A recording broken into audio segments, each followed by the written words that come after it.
ఒక app release చేయబోతున్నాం. రాష్ట్రంలో ఎక్కడైనా కానీ, ఎవరికైనా కానీ, ఏ అధికారితో అయినా కానీ హెరాస్మెంట్కి ఎవడైనా లోన్ అయితే ఆ యాప్ లేకపోయి యాప్ అడిగే క్వశ్చన్, నీకు ఏ రకంగా అన్యాయం జరిగింది అని.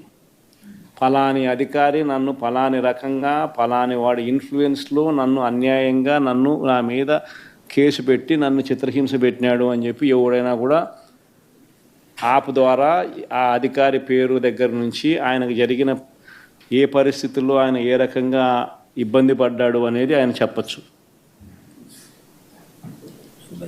ఆయన దగ్గర ఏదైనా ఆధారాలు ఉంటే ఆ ఆధారాలు కూడా ఆయన అప్లోడ్ చేసే ఫెసిలిటీ కూడా కల్పిస్తూ ఉన్నాం. సో ఇంకో బటన్ నొక్కితే ఆయన కావాల్సిన ఆయన దగ్గర ఉన్న ఆధారాలు ఏదైనా ఉంటే ఆధారాలు కూడా ఆయన అప్లోడ్ చేయొచ్చు. ఆటోమేటిక్లీ ఆ కంప్లైంట్ మన డిజిటల్ లైబ్రరీలోకి వచ్చేస్తుంది. ఆ యాప్ ద్వారా మన డిజిటల్ లైబ్రరీ, మన దగ్గర ఉన్న మన సర్వర్లలోకి, మన డిజిటల్ లైబ్రరీలోకి వచ్చేస్తుంది. రేపొద్దున మనం ముఖ్యమంత్రి అయిన తర్వాత ఆ డిజిటల్ లైబ్రరీ మనం ఓపెన్ చేస్తాం. రేపొద్దున ఎవరికి రాష్ట్రంలో ఏ కార్యకర్తకైనా ఎవరికైనా కూడా ఎటువంటి అన్యాయం జరిగినా, ఏ అధికారి వల్ల అన్యాయం జరిగినా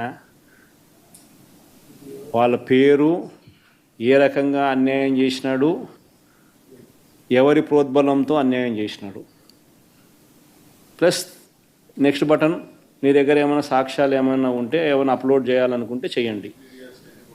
వీడియోలు కానీ నీకు ఇంకా వేరే సాక్ష్యాలు కానీ ఏమైనా ఉంటే మీ దగ్గర ఉంటే మీరు చేయండి. సో అవి కూడా ఒక అవకాశం. అవన్నీ ఆటోమేటిక్లీ మన సర్వర్లలో, మన డిజిటల్ లైబ్రరీలోకి వెళ్ళిపోతుంది. మనం వచ్చిన తర్వాత అవి ఓపెన్ చేసి ఎవడెవడైతే మన కార్యకర్తలను అన్యాయం చేసినాడో వాళ్ళందరినీ కూడా చట్టం ముందర ఏ రకంగా నిలబెట్టాలనో ఆ రకంగా నిలబెట్టించి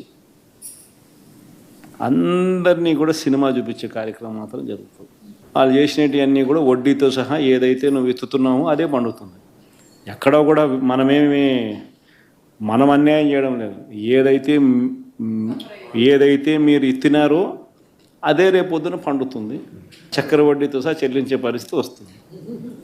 అదొకటి ఖచ్చితంగా నెక్స్ట్ 10 రోజుల్లో రిలీజ్ చేయబోతున్నాం. బాబు